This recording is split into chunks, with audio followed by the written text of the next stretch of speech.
Actually, shit, I'll just do it now while people are pissing. Yeah, why not? Okay, MCV UK wrote an interesting report. They talked to some people at some testing firms. Typically, a game developer will outsource QA and testing to an external firm that's good at it. 2 firms warned that this Christmas may have games that are just as bad, if not worse, as last year. You recall, like, Master Chief Collection, Drive Club, Assassin's Creed Unity. These games all came out with a... Broken. Yeah, broken as fuck. Here are some quotes for you. Quote, the run-up to this Christmas will be no different to the last one.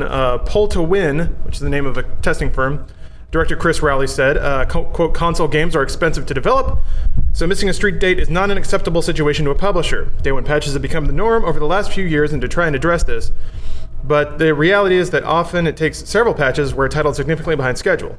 One more quote from Universally Speaking. As the QA manager James Cubitt says, it's getting better but far from solved. People need to stop seeing delays as a bad thing, both companies and their user base. The number of companies that just squeeze QA testing into the remaining period without sufficient time to fix the issues and then retest is hurting their own titles in the long run. So, our question to you is, audience, how mad are you about broken games? Would you prefer a game release? Some of them are like that. Would you prefer a game release on time and maybe be a little broken? Would you prefer it be delayed and come out perfectly? Would you be willing to exchange that time? So, let us know what you think. Call us on Skype. And call us on Skype. We had several before, but they all gave up. They all hung up. FAQ Podcast is our username. Yeah, FAQ Podcast on Skype. And just call us. From you. I'll keep vamping. I got shit to talk about. That's fine. Enough words. Oh, so we're still waiting on apparently they're peeing together or something. Use the women's bathroom. Hey, answer that. Answer that one. Oh, okay.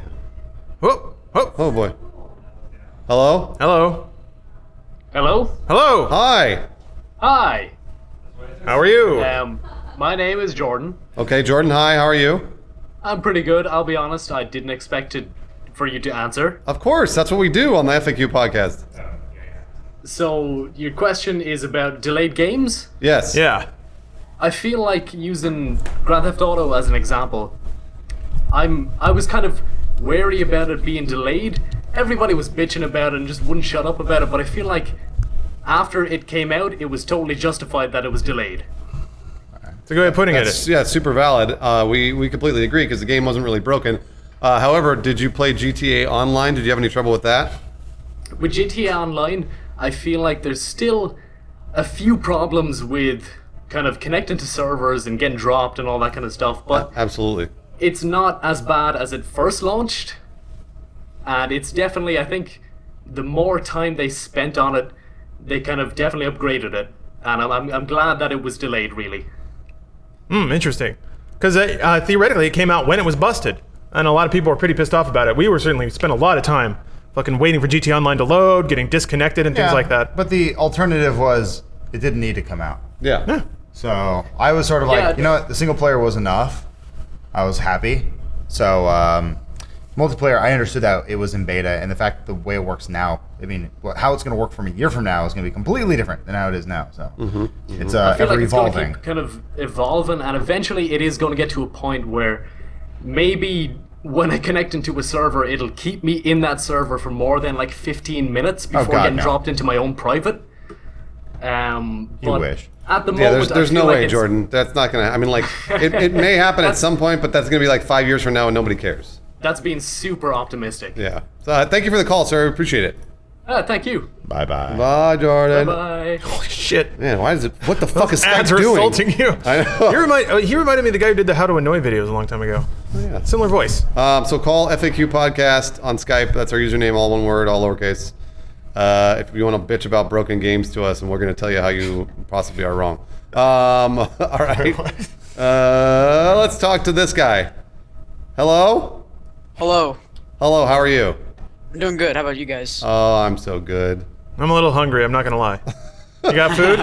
You have any question, John? Yes, I do. I was wondering what your thoughts were on a broken game that I've played in recent times. Which would be? Yeah. I'm sorry. You want us to pick one for you? Binary Domain. It's Oh, that game rules! Oh man. What's broken about that game aside from all the voice commands? Yeah, that's the thing I was talking about. The voice command thing. It's like a great idea, but it was completely awful. Remember Andy the android? Absolutely Oh not. yeah, Andy the Android. Yeah, that never happened. Holy shit. My only experience with binary domain was when we worked at Machinima. They wanted a pitch. We gave them this idea. We're like, what if we did like a thing where like a guy was an android and he didn't know he's an android, and we called it Andy the Android. And You they're mean like great. Small Wonder? Yeah. Wait, she And knew then she like was an we android. came up with like 3 or 4 ideas, and then then they got executed on. We're like, this is the worst thing we've ever made, and everyone hated it. Anyway, Was the game broken? Yeah, congratulations on not answering the question. I don't know. It's all good. Fuck it. Okay, yeah. Let's talk about binary domain. That's what the kids want. Yeah, we do. That game was fun, and the voice commands, like, you could do all that stuff with the controller, so it's not like it changed anything. Also, I don't know. I don't expect voice commands to ever work. I played Lifeline Yeah. on PlayStation 2. That was a load of crap, and there was no controller for that. Binary domain at least lets you hit buttons. It's not like a Yeah, that's Kinect, true, which that's you true. scream at, and it looks at you like innocently. Did anyone play Yeah. binary? No, I didn't play Yes. it. Yes! No, But John, what anyone was counts. your problem with binary domain? Nothing really. Like besides the. Well, Well, I'm the sorry, game was fine. I don't understand. It's just the command thing. It's one feature kind of didn't why I work. bought it because Ah. I thought that looked really, really awesome. Yeah. But it just was total crap for me. Wait, you just said it was fine. Oh well. Okay. All right. Well, anyways, talk to you later, John. Jeez. He's crying right now. Look, this is. Look, we gotta. Yeah, we gotta go. We gotta go. Time's money. Dylan, what's Time's up? money. Time is money. I think time is time. Dylan, and it Dylan, are you certainly there? feels Is that way. Warcraft Yeah, ad I'm paying here. for I'm itself here. right there? Hey, so no, that's true. What's your question? Oh my god, I'm sorry, I'm just, woo! I did not think I'd be on the show. Do you just like go down a water slide? Oh, your time's up. I've gotta go. Oh, time is money, and you're wasting time right now. I'm just kidding. My question All right, go ahead. Ask your question. bro, did you guys like the game Ty the Tasmanian Tiger? The Super Nintendo? No way. What? I never played Ty. That's not a question about what we were talking about. Tasmanian. Please ask us about games that are broken and whether or not they're Maybe pieces. it was a broken that was game. I probably don't know what it broken was. 20 years ago. I came in late to this. Why are we talking about broken games?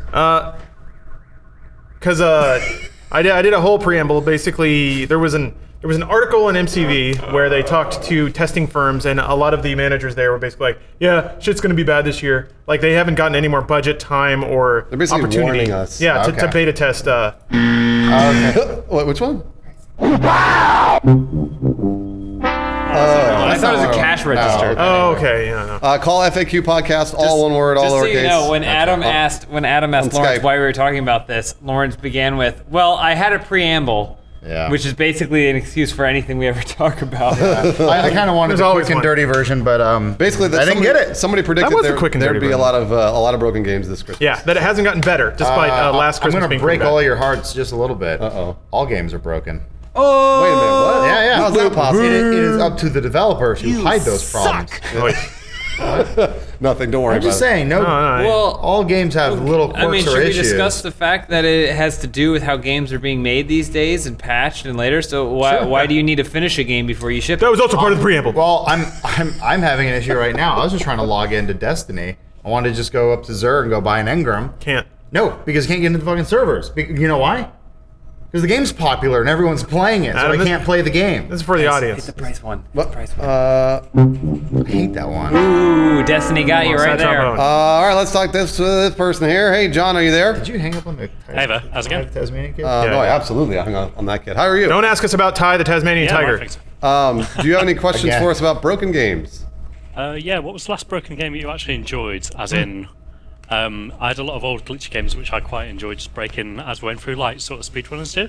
As in watching Manhunter? STTQ recently. Yeah, I mean, like we enjoy a lot of see what you broken mean. games.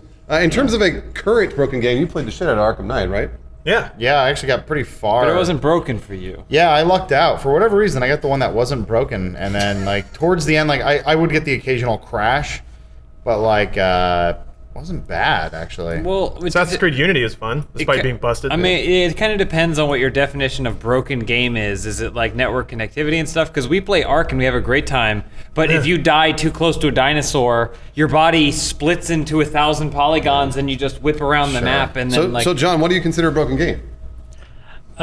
Probably, well, I guess in the fun sense, probably something which will let you kind of clip through walls or maybe just advance in a way that you're not meant to. Yeah, it's not a game halting. Oh, okay. So you mean more like speedrunning glitches and stuff, where you can bypass Yeah, parts yeah. of the game? Well, there was always like that game, like Big Mother Truckers or whatever I think it was called, and like it was just a classic video where like it'd be driving and there'd be a bridge and they would just fall through the ground and then you're just in the ground. Like we do that all the time. Yeah. Like with the GTA mods, we'll just like clip through That's fun. the game, but the game is actually smart enough Yeah. that it's like Squirts you back out. Yeah, it'll just kick you right back, and you're like, wow, that's actually so. Like in a way, for that reason, the game's broken, but the game fixes itself, which is like that's just good development. Yeah. The original Half-Life has some really cool stuff where like you'll Gauss gun jump and then clip over a wall and fly into another part of the level and just end it in like 3 seconds. Pretty cool shit. Yeah, like, did you guys ever play Marathon? What was it? Marsham? Sorry, Marathon. Marathon. The old Oh, Marathon. We're Yankees. Yeah, like in the later ones, we realised that rocket jumping was a thing. So if you went backwards and fired rockets at the floor, it would kind of provide you quite far across the map. So they started putting stuff in for people who knew how to break the game. So instead of fixing the engine, they would then go in and put stuff in later games to actually make you kind of reward for breaking it. That actually happened with the original Tribes. I remember basically skiing. skiing was a glitch, and so they basically turned it into part of the game because somebody figured out how to write a script for it, and everybody started skiing, and it became a better game for it. So I mean, that's kind of one of those things that, again, like if the game is not unplayable, if you can play the game just fine, and it's still like, you know, it has no faces or whatever, then no big deal. Click Falcon Punch. Hold on, there it is. Falcon Punch! Thanks for the call, John. We really appreciate it. This guy's been calling for. Hello, are you there? Hi there, yeah. All right, do you have a question for us? Big fan. Thank you. I apologize if this was already asked. I only just started watching. It's okay. So I want to know what you guys think is the worst example of a bug or whatever that breaks a game that has actually happened. Worst example of a bug. Well, there's the legendary Myth bug where like it almost killed Bungie entirely. It was the thing where you installed the game, and when you uninstalled it, it just deleted the folder it was in. So if you installed it to your root, it would wipe your entire hard drive, and some people had that happen. That even exists today with just recently the Phantom Pain. Oh yeah, the quiet bug. So you know, power to Konami for at least letting you know in the dumbest fucking way possible. Because every time you boot up the game, there's a text screen, and then there's another text screen. There's about 3 more. So you kind of just get the muscle memory kicked in where you just skip these things. Yeah. And then this bug came out where like if you do mission 29 and 58 or whatever with quiet, the game will delete itself, or like you'll delete your save, yeah. And the 70 hours you put into the game will be just gone. Like unless you like saved it to the cloud or something or backed it up. But no one really, like not everyone knows how to do that. So yeah. That still exists. Like, and that's embarrassing. And a lot of people miss that because they put that stupid text screen that's like looks like a wall of text. Yeah, it does. Oh, I they see. tried putting it in a different color. It's like that one's yellow. Yeah. I don't care. Still mashing through. So Raphael, that's a pretty good example. Yeah, no, that's great. Thanks for... Yes, thanks for what? He doesn't want to say goodbye. Yeah, thanks for answering. Oh, of course, man. We'll talk to you later. Play Falcon Yeah. Punch. Okay, bye-bye. We might not. probably talk never going gonna to talk Falcon Punch! We might. You never know. Hold on. Let's talk to... Hello, are you there? It's a cow. Are you in a microwave? Is that a cow? Who is this? All right, let's see here. This guy's been calling for a while. Hello, are you there? Oh, hey. Hey. Did you forget you were Like I calling was on trying to Skype? sleep. Did you? Yes, I can talk. Do you have a call about broken games? Yeah, so I bought the $90 Steam Batman Arkham Knight edition. Oh boy. Yeah, I get that reaction a lot, but You got a refund, right? I did not get a refund. What? Why not? I played it 200%. Did it work for you? Kind of. A little bit. All right. I 200% of the game, so Oh. I don't know why everybody's Wait, you can 200% it? So you played all the way through it like 100 million times and it was fine. Yeah. Oh, well, okay. just stuttering, you know. But otherwise playable. Oh yeah, for sure. And you enjoyed it. Oh, loved it. Was it worth the $90 you paid for it? As long as they release the DLC. Well, I'm sure they will eventually. Do you think that this will affect your perception of broken games in the future? Are you just gonna if it's a game that you think you want, are you just gonna be more willing to pay that amount of money in the future, regardless of the stuttering? No, I just love Batman. Oh, okay. Well, then they got your money. I like the way you said that. Sure did. I just love Batman. All right, talk to you later. Batman loves. We'll let you get back to sleep. In his Batman pajamas. Batman cape. Let's see. This guy. Hello. Hi, How are you? I'm good. How are you? Good. Do you have a question about broken games? I do. So I was wondering, when it comes to franchises that come out that are broken games, say like the Master Chief Collection and last year with Assassin's Creed, do you think that's going to affect the sales of future titles like Halo 5 or the next Assassin's Creed, or do you think people are just going to keep blindly buying these franchise games? Good question. Yeah, that's kind of weird because like Halo is an interesting one where I was just really disappointed in that because when they first pitched the idea, it was like, wow, that's the perfect idea. Every Halo remastered, I can play them online. That's great. None of them freaking work online, so that sucks. But now, in a weird way, I'm more excited for Halo 5 because I want to believe it's going to work, and just the way they're handling DLC and how everything's going to be free and that sort of thing. So, yeah, I don't know. Maybe, and like same with Assassin's Creed Syndicate. Like when we first played Unity, it was bad. Like we played on Xbox One and like thing barely worked. I just recently beat it on PC and it was fine. Had a little Assassin's Creed quirks here and there, but For me, it was bad, but it was just doof bad. Like I never fell through the floor and failed a mission. It was just sometimes Arno would like run and then be on the ground again. That's kind of Assassin's Creed though, because like they honestly put in too much. Yeah. Where they're like, look, they shoot way too high. It was like a new engine. There are 35,000 people on screen. Like, what can they do? They're like, what? Yeah, we made this in 6 months. Yeah. It is kind of crazy. But like, I am excited for Syndicate because from what I've heard, they're kind of dialing it back a little bit. And then same with Halo 5. From what I understand too with the Master Chief Collection, that was a lot of other studios who were involved with that. Yeah, I don't think it was 343's direct fault with the Master Chief Collection, but it was just disappointing considering how great every Halo game has been since the beginning. I hope it shows that people can be patient if you kind of trickle things out. Like, I think they could have got a good release with just probably Halo 1 and 2 remastered. Yeah, that's a good idea. And then, like, the way they put out ODST, like, just drop in a new game every few months and keep people coming back to Master Chief Collection. I don't know why they had to blow their wads so all at once. Because then things broken and I don't think Halo 3 needed the remaster to begin with. Like Halo 1 and 2 definitely graphically they could have used the boost to warrant a re-release, but Halo 3 still looks good now. So I've got a question for you. Is it going to affect your sales? Meaning, are you going to buy the next game even though the other one was broken? Yes, I mean I'm a big Halo fan, so I kind of can't resist buying Halo 5. Yeah. So here's what I noticed. Man, what the hell? You hit spacebar. Oh, there we go. Okay.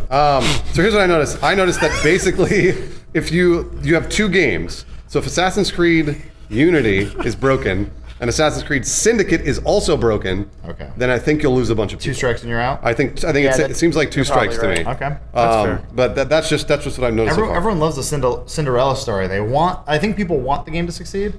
Like it's always that sort of thing where they're like, okay. We've been following the games industry for so long, you just see history repeat itself over and over, and it's always the same thing. Like when they first showed off the Xbox One, they were like, look at this interface. It is perfect. So good. It's so good. I just watched an 8-minute video today with Major Nelson being like, oh, that was so bad. We fixed all the garbage. Oh my God. The garbage is gone. What were we thinking? Yeah, and squares, really? I guess you can get really like nitty gritty about it, but that just ends up being kind of human nature, that we're constantly trying to improve things. But that's how it usually is. It's always like, we did it. We finally perfected it. No, wait, now we perfected it. Wait, no. Look at Apple every year. It's always just like, the iPhone got better. That last one, garbage. That was garbage, yeah. Thanks for the call, man. I appreciate it. The only thing that's changed is everything. Oh, wait, it's still an iPhone. Let's see here. Taking a photo of all the Skype calls. Austin, are you there? Yeah, hey guys, what's up? How's it going? You have a question for us about broken games? Yeah, I just logged on, so I don't know if you answered this before, but I was wondering how exactly do games get broken? Like, is it too much processing, or a map, like, for instance, just like finding glitches and everything? Can you hear me? Yeah, we can hear you. Absolutely. We were just listening to you talk. We're just confused. So games don't get broken; they start broken. They don't exist to start. Like, let me put it this way: when's the last time you had an appropriate shit? It was probably a while. Like the human body's You mean really like complicated like and it's pooping? breaking and fucking up all the time because it was just a give her one of those. What was it? I don't like this fart soundboard because it takes too long to play. It does kind of. Some of them are a little faster. There we go. Oh. Jesus. It doesn't sound like farts. It sounds like some kind of someone's mouth. Anyway, games are incredibly complicated, and they're made by human beings. So when you have like multiple systems that are all interacting with each other all at the same time, complicated animations, people changing things and not telling the right people at the right time, it's only natural that some of these things are going to get out of sync, and that's kind of what causes these problems. So, it's a factor of a lot of things: not enough money, not enough time, not enough communication. Every game is, like Adam was saying earlier, every game is broken to some degree. It's whether or not you see it and how many bugs there are. Every game ships with bugs. It's known. It is. It's a weird thing, actually. Like, if you look back at the GTA San Andreas, the hot coffee mod, people were always, like, confused, a little perplexed. It was like, why is that still in there? Yeah. And for those who don't know, the hot coffee mod was someone found, like an action loader or Game Shark equivalent or whatever on the PlayStation 2, and it unlocked pieces of code that were still on San Andreas. And I think that ended up being discovered, first it was discovered on the PC version, which is much easier to access. Mm-hmm. And they were saying like, oh no, that's just a PC thing, we can patch it out. And then they're like, well, they found it on the PS2 version, which means they shipped it on there, and they got like a slap on the wrist for it. Yep.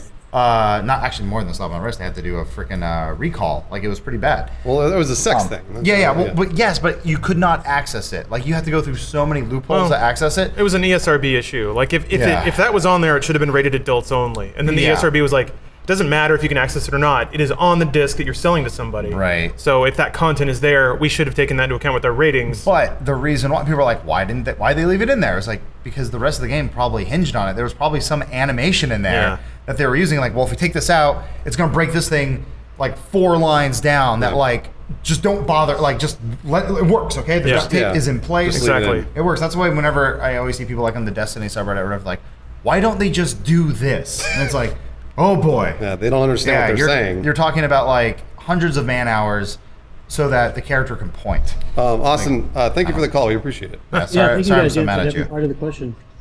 Oh, what? What'd you say? Thank you guys. You answered the whole question. Oh, too. of course. Okay. Wow, that was very positive. Thank you. I award you guys 10 points. If you guys ever want to get a really good understanding of why games are broken, try and write one. Yeah. Like, find a simple coding thing, make your own game. I guarantee it won't work. And you'll spend more time trying to figure out why it's not working than making it to start with. Yeah, I think the game maker that the guys made Hotline Miami with is like available on Android now for like $12 or something. Wow. Yeah, learn to make games on the Go shitty make little Hotline thing Miami. they did, yeah. Go make Hotline. Wow, we got mad. Hello, are you there? To nobody. Hi. Hey, do you have a question about broken games?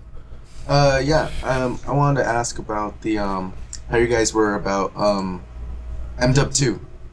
MW 2? Modern Warfare 2. Yeah. Oh. Yeah. Yeah, like what was broken about it? It was 6 months of just broken glitches. Oh, well, the multiplayer was incredibly unbalanced. Oh yeah. They had the thing of the I forgot the name of it. It's like the Man of War perk or something like that, or it was some dumb thing where basically someone figured out like, well, if I do this setup with this loadout, I have unlimited grenades because this game's retarded.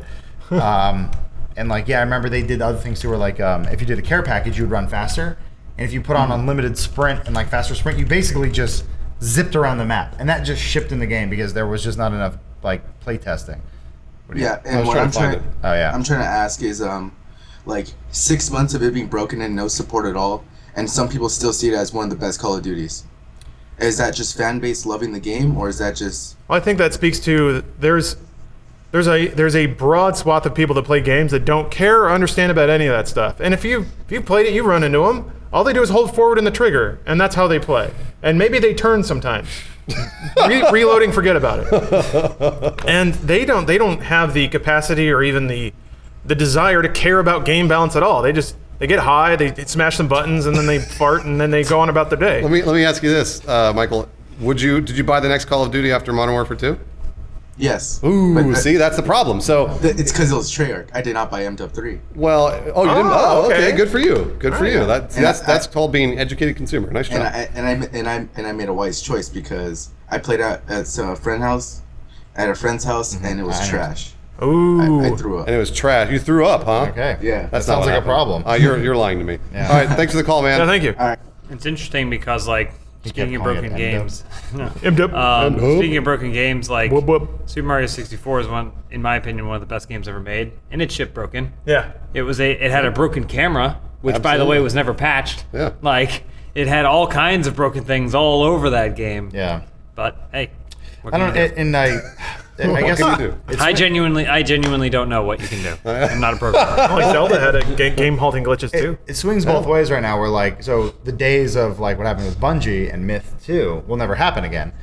Well, they do, but like Batman. Well, I'm saying you can at least put a patch out. So like if there is a problem, like if Mario 64 to come out on the Wii U today, it'd be like, oh okay, we'll just put out a patch and like, oh fixed, done. Yeah. You couldn't do that 10 years ago, 20 years ago. Well, 10 years ago you could, but even then, I forgot how quickly. Got your point.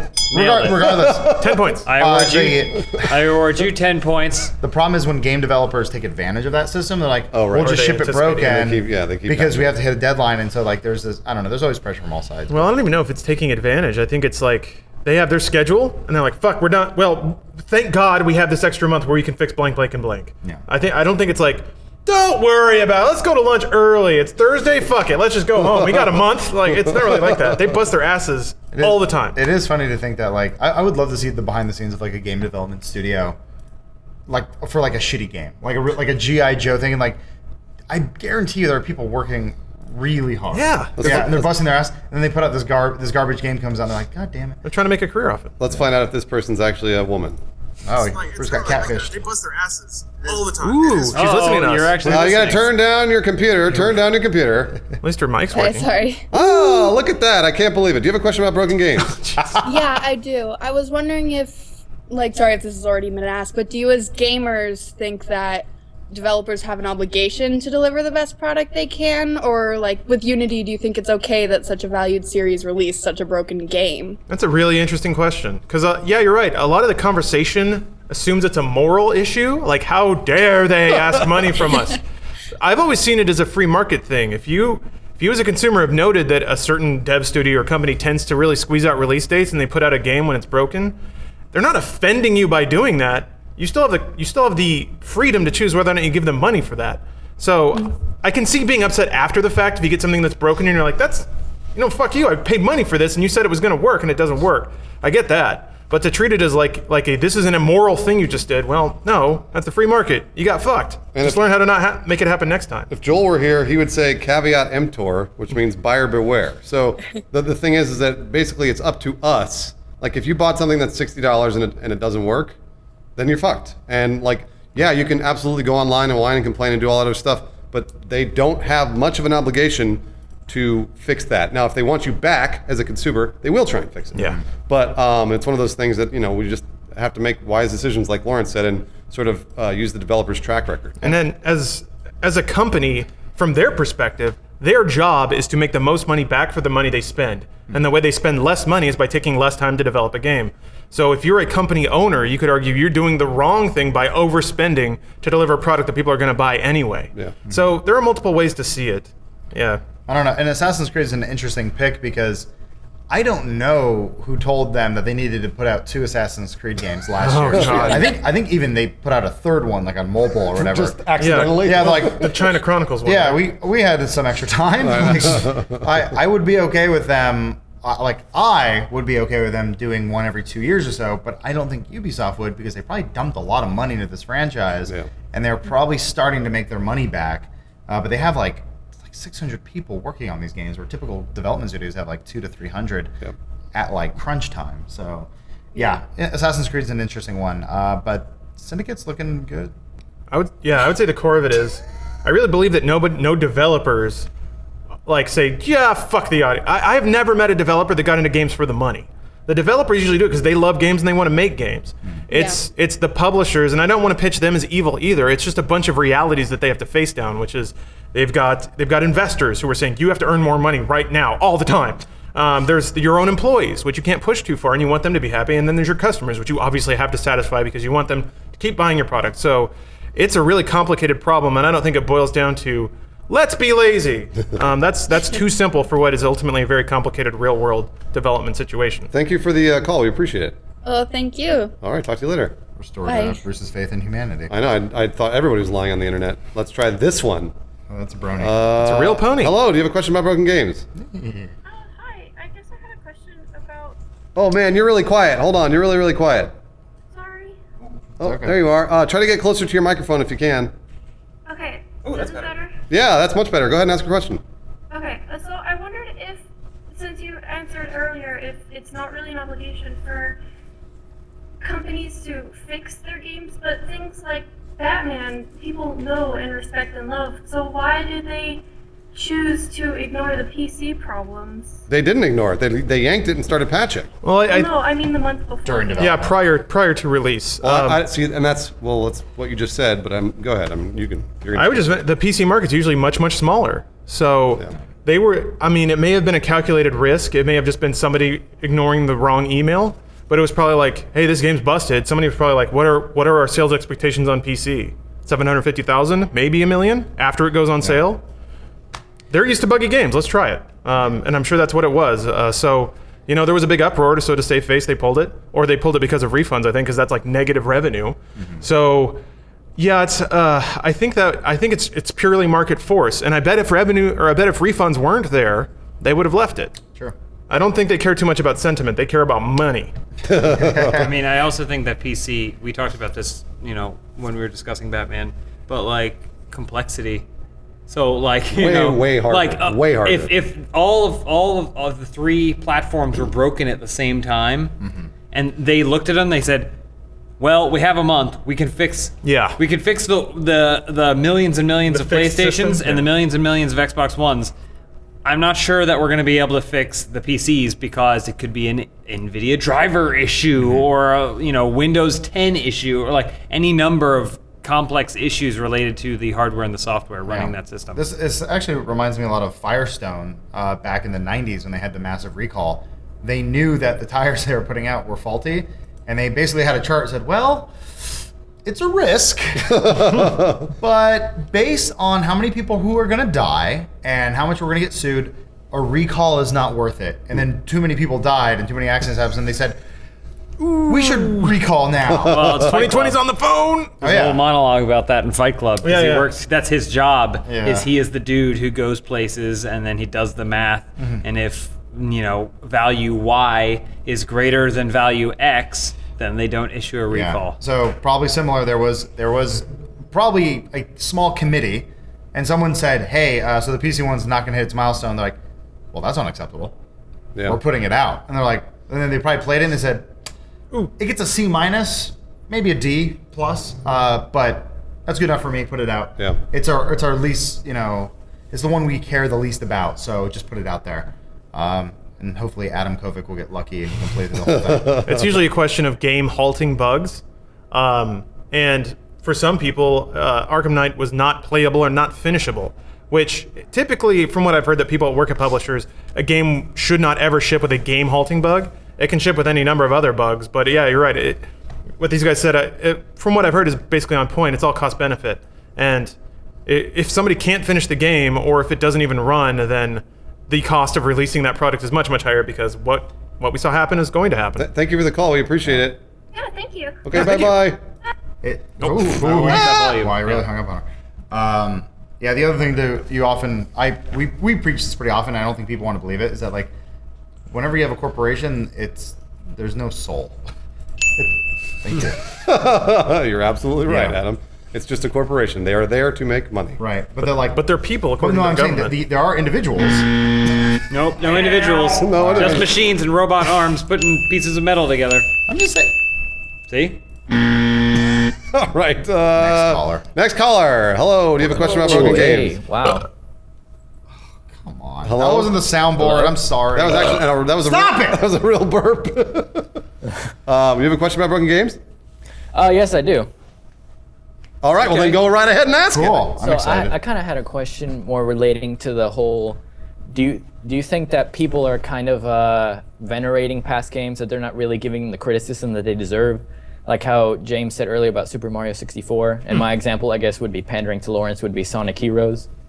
Yeah, I played that one. Man, that game sucked. What was Sonic Heroes? It's called Sonic. You controlled 3 Sonic characters at the same time. Okay, it's not that faulty of a system. I mean, I mean, for sure, like the speed characters and the.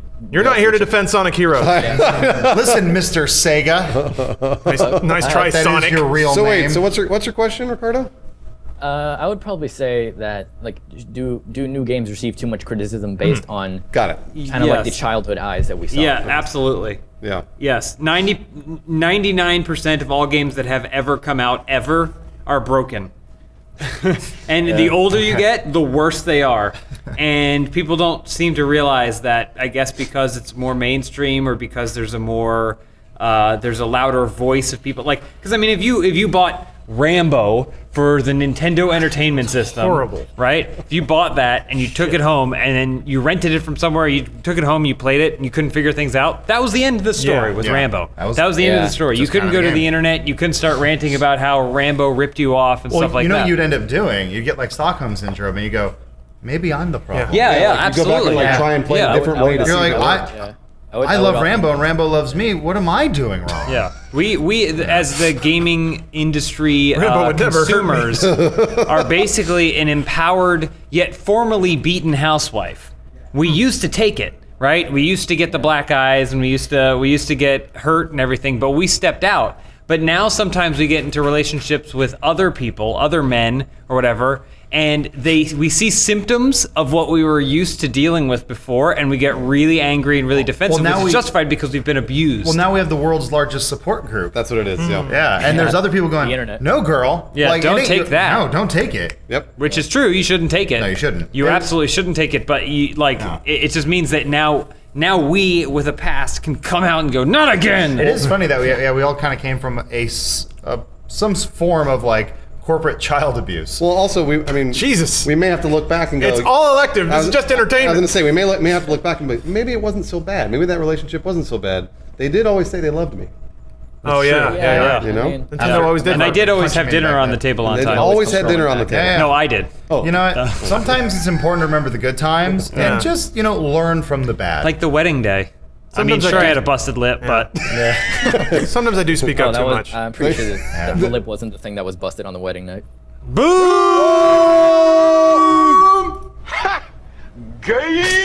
All right, see you later. Okay. Let's this guy. I didn't hear what he said. He said gay. You made a hymen Not the joke. only thing that's busted on the wedding. Hello. Hi there. Hi. Do you have a question about broken games? It's more about broken audiences. Broken audiences. Please go ahead and ask the question. Like where you're going with this. So, do you guys believe in the concept that audiences don't necessarily know what they want? Like, for I instance, think with, I would say Battlefront. I agree that people don't know what they want until they're told what they want. Well, I think what people ultimately want is to be surprised, and that's always hard to do. Like, I want you to give me the thing that I want, but I can't describe it to you. Yeah.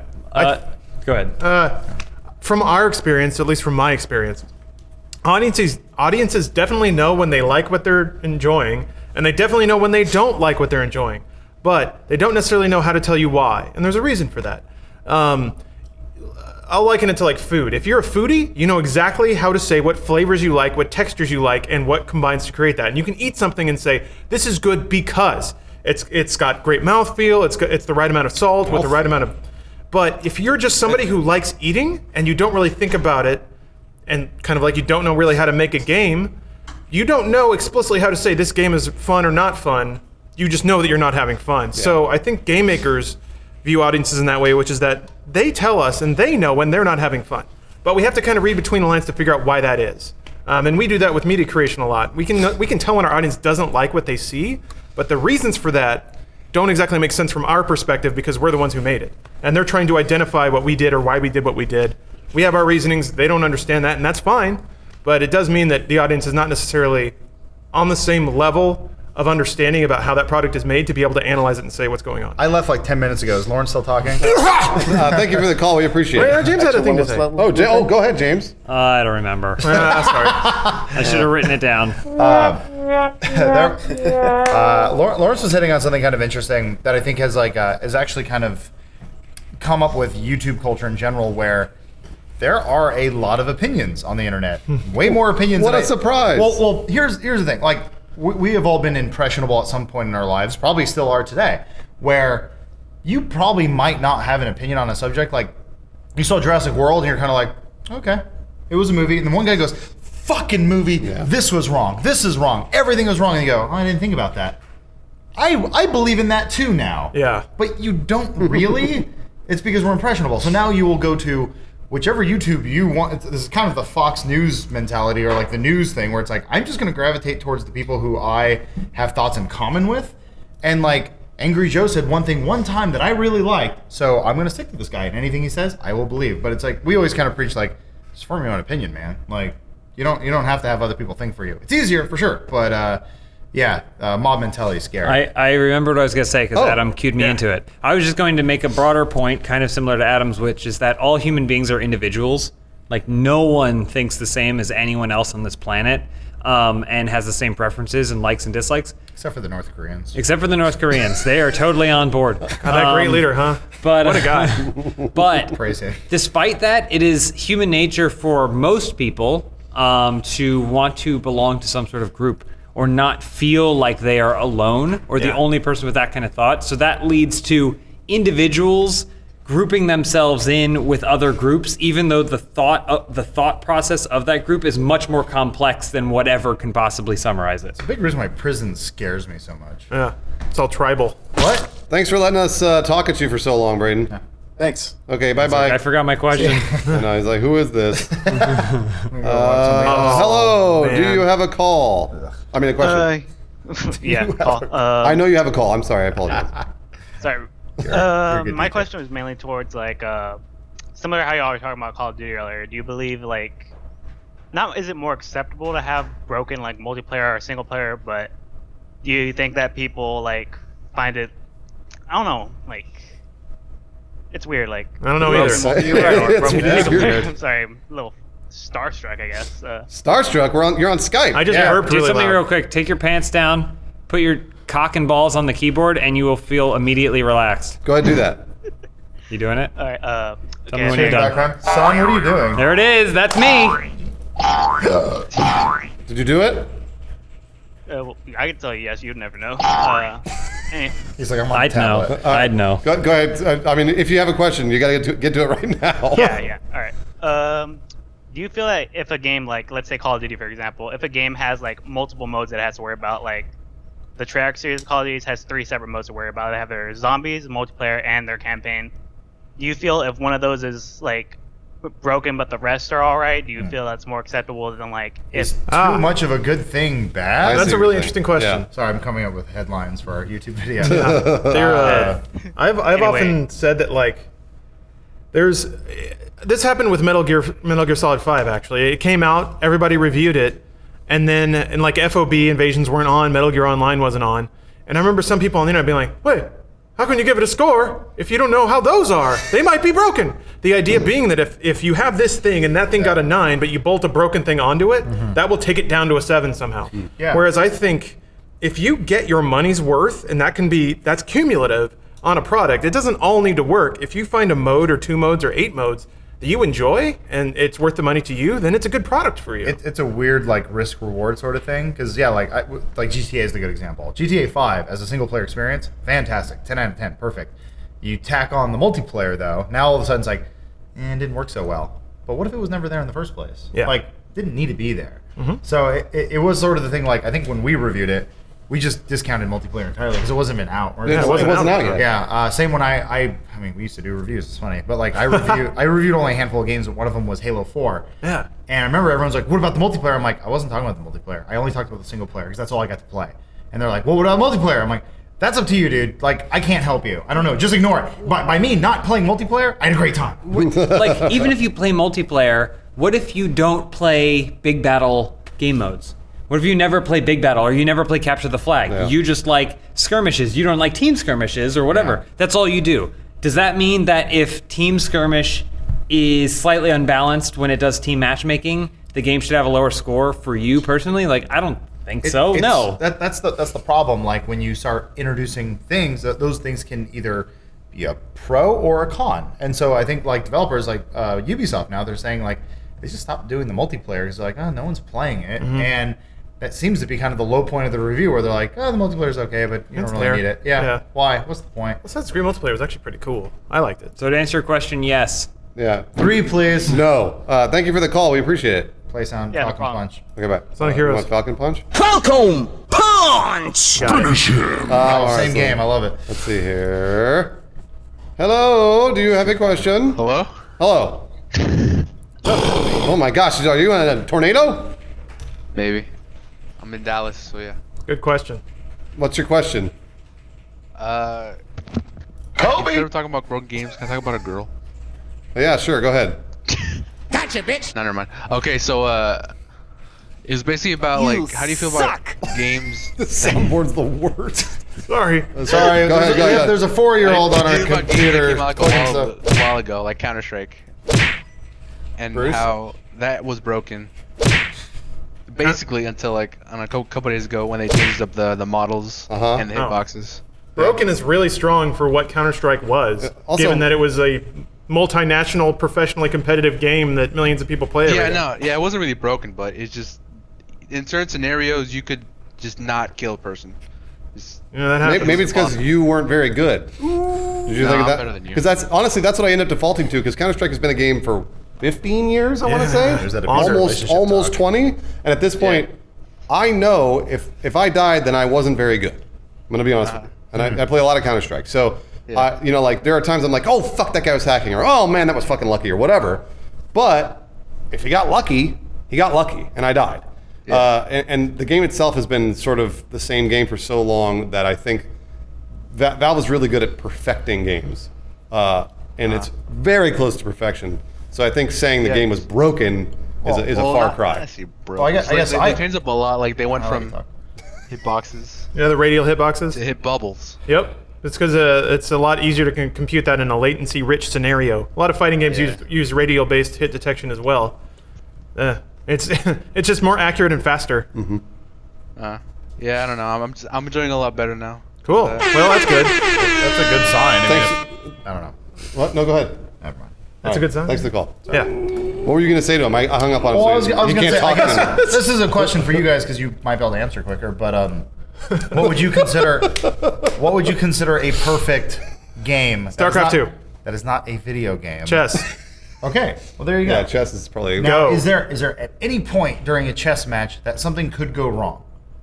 Like, Where, like- somebody sneezes and knocks over the board. I don't know. Like maybe Yeah. someone makes an illegal That's a good move example. and someone doesn't catch it, or like an outside force. Like Oh, I see. Those what I'm exist. saying is there is almost no scenario where something. Yeah, exactly. So yeah, say a gust of wind comes in and knocks all the pieces over. And like, what the fuck happened? Like I don't remember. Like they're like, well, we got to call the game. Like, well, it's not my fault. Yeah. It was the wind. The wind did it. Yeah. And it's like, what do you? So in a game like Counter-Strike, it's like, well, there was a lag ping. Why? Yeah. Because someone was downloading a torrent 4 blocks down from Right, you yeah. right. that had nothing to do with you, but it affected you. So it's like, there will always be a level of human error, even with a game that's perfect, like chess. Well, it's basically called an act of God. And the more that, I guess, the more video games have the Say that potential. next time I lose any game. I was gonna say, God. God was downloading that BitTorrent. Well, they have potential for. love trannies. And they have potential for act of God a lot just more make one. than like a chess game or a checkers game, right? Because if that's in a controlled environment, you're not going to have those sorts of things happen. But a video game, like we said, lag, bugs, all sorts of different things that you cannot control. And it's just sort of one of those things you accept when you pay $60 for a game. Also, I want to clarify when I made the tranny joke, that was only because that is a category on porn sites, not a derogatory term I was trying to use. Individuals, individuals Is there a transsexual sound effect? setting themselves in a group. Well, let's Sure. let's see. I was just going off of the websites. Sorry. Take it up with xvideos.com. What you meant was transgender. That's what I meant. Hello, do you have a question, Nathan? Yeah, actually, I was just curious. They're called traps. With it seems like people now nowadays actually go out of their way to find broken issues in games rather than enjoying them. Like, do you guys feel that people expect a broken game rather than something that's like perfectly polished? I think yes. I think you should absolutely expect the game is broken, and I'm not kidding. Star Wars Battlefront I pre-ordered, and I will be playing the game the first night, and I'm fully expecting the thing not to work. And I'm gonna be really fucking upset. Why is that? But because I know that there's going to be millions of people trying to play the game at the same time. It's a complex product that is heavily desired.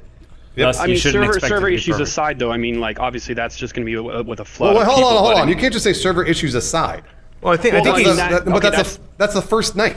So I'm like, for example, 6 months down the road, if Battlefront still doesn't work, then you're absolutely right. You know, like, oh man, like If it's server issues 6 months down the road, there's a problem. But that first night, second night, like you got to give this thing a little bit of time to sort of settle.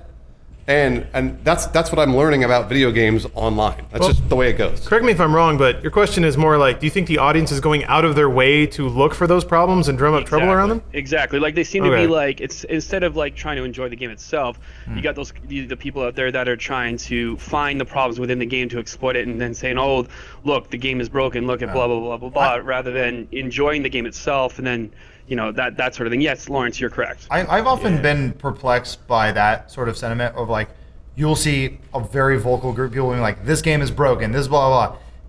But you won't see a lot of positive stuff because typically those people are playing the game and they're not looking for a place to praise it. Okay. They praise it silently, and if you don't like something, you're going to be very vocal about it. So it always kind of looks offhanded anyway. Because it blows my mind sometimes when I just see people who all they do is talk about games. It's like, when do you play something? Like, God, man, like just put your fingers down and fucking pick up a controller. Like, chill the fuck out. Nathan, I got a question for you. Do you think people are looking for problems when games launch?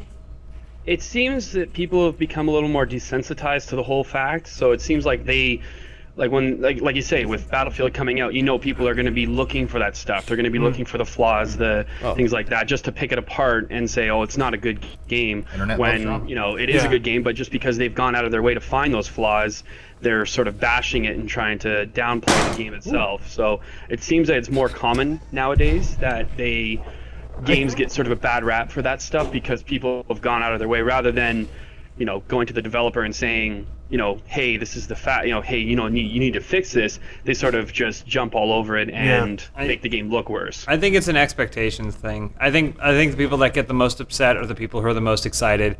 And I can kind of relate to that because like a situation I'm currently dealing with is that I am pissed at Rock Band 4 because it's not going to support any of the instruments, like especially at launch, at least. It's not going to support any of the instruments that I have played for so long. But if I took 1 second and I stopped and I thought about it, I go, well, those are controllers, and those controllers are from how many years ago? Like 6 to 8 years ago or something like that. Those are really old controllers. Right. And so if I wanted to play Rock Band with an Xbox 360 controller, it wouldn't work either. I was going to say, by that logic, you should be getting mad that the PlayStation 4 doesn't support the DualShock. Yeah, so I guess maybe I should check myself at the door. Thanks for the call, Nathan. We appreciate it. Yeah, you're doing good question. Yeah. Okay, bye-bye. You ruined it. No, I think I made it better. No, Cinched it in. He understood. Let's go this person. They've been calling for a while. Hello, do you have a question? Ooh. Hello? He can't hear you. Talking to the side of his head that doesn't have hair on it. You better cut it out right now or I'll pound you. Gosh, these are... This is the worst. That was all right. That was a car bomb. Yeah. It says car and then bomb. Bruce, hit the red button. Bruce, hit the red button. Hold on. Hold on. Wait, try it one more time, see what happens. Oh, same sound. I thought that would have fixed it. Thanks for your call. Check your Skype settings. All right. Hello, do you have a question? Hello? Hi, do you have a question for us about broken games? You gotta listen. I can hear the whistle. Here, enjoy these. You can have these too. Bye bye. Oh no! He was there. Well, it poor happens. Do you have a question for us about broken games? Hello. Hey. Hello. Hello. I was not expecting you to answer. We did it. Right. So basically, I don't know if you guys know about the new Need for Speed game, which was just delayed on PC. Yeah, it's a bummer. No, good. And because it was locked at 30 FPS, do you think this is EA changing their ways? Because I know there's this big circle jerk about EA being the devil or whatever. Do you think this is game developers understanding PC gamers now, or is this the start of it, or is it just them delaying PC games? That's a really good question. It's and it's phrased in a troubling way, because the assumption from the consumer side is good. They're finally understanding what we want.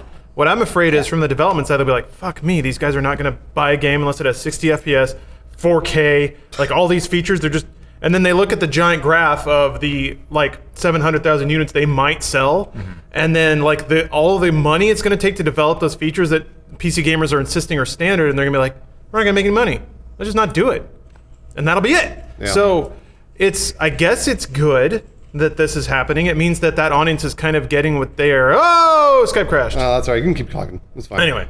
We're done anyways. Yeah, well, I was kind of done too. Well, no, I mean, you bring up a good thing there. Like, there will always be a vocal, I don't want to say a minority, but there'll be a vocal group. So say you have a game like Need for Speed, and it doesn't run at 60 frames, and it doesn't run at 4K.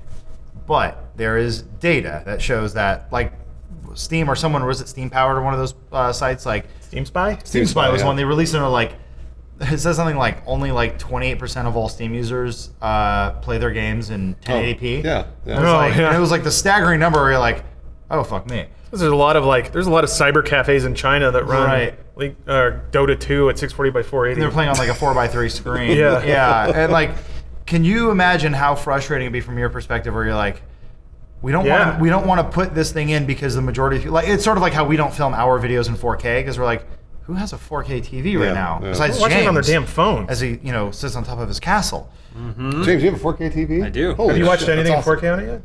Yeah. So we watched some slow-mo guys. We watched some. Actually, yeah, we watched slow-mo guys. That's awesome. It's not really that different. Yeah, I mean, the grass, it's just contrast. Now it just looks like someone turned the contrast up a little bit. And I'm sure it'll be awesome later. I haven't tried actually plugging my PC up to it. Oh, yeah. But could you imagine the frustration where you had a large group of people who are demanding a product and they're all demanding different things. And you know that the majority of them would be satisfied if you just did the bare minimum. But you're going to get pushback and negative feedback if you didn't go above and beyond for the 3%. How frustrating would that be? Yeah. That's what I'm just putting myself in their shoes. With that said, though, I think when game developers start pushing the limits and doing more things like that, it makes me as a consumer want to upgrade. Yeah. So like when Far Cry 4 didn't work very well on my PC, I got a new graphics card. Yeah. Because I was like, I want this game to run well. And it did. It ran better when I got a 980. And I was like, I want a 980. Hey, 980 is great. Kind of waiting on playing Bruce Witcher did the 3. same thing. I remember his computer was just shit in the bed every day. And he was like, fuck it. And he bought a computer with like SLI. And all Yeah, this you bet I did. Well, it was like fun one of those stuff. things I knew I could write off for work, but also I know it was going to last me 5 or 6 years. You can write almost you mean anything for up. taxes? Yeah, for taxes. Yeah. So like I didn't. He didn't expense it. I basically didn't have to pay for it. But regardless, it was one. Tax exemption works. What? What do you mean? Yeah, It's not that's free money. It means you just don't pay taxes on that money. All right, Hey, well, thanks for your call about taxes and tax advice. Thank you for calling in, honestly, guys. We appreciate it, and I'm sure we'll keep doing this as much as we possibly can. Can you hit Falcon Punch one more time? What the heck? There's no delivery. Well, then There's a bomb is a different button. Hold on. Yeah. And then...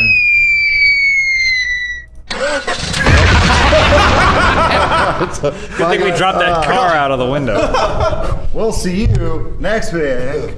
Operation Iraqi Freedom. We got 14 Chryslers in the back of this plane. What's the weirdest experience we've had with a fan at a convention?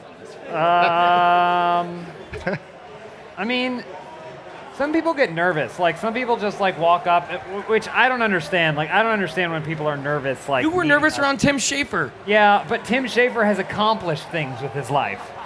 You look at you. You're wearing a hat. You're on a stage. Why are you doing that? Vote Mega 64. What's wrong with your hands? I'm wearing all Mega 64 gear. These are the Mega 64 fingerless gloves. Mega 64.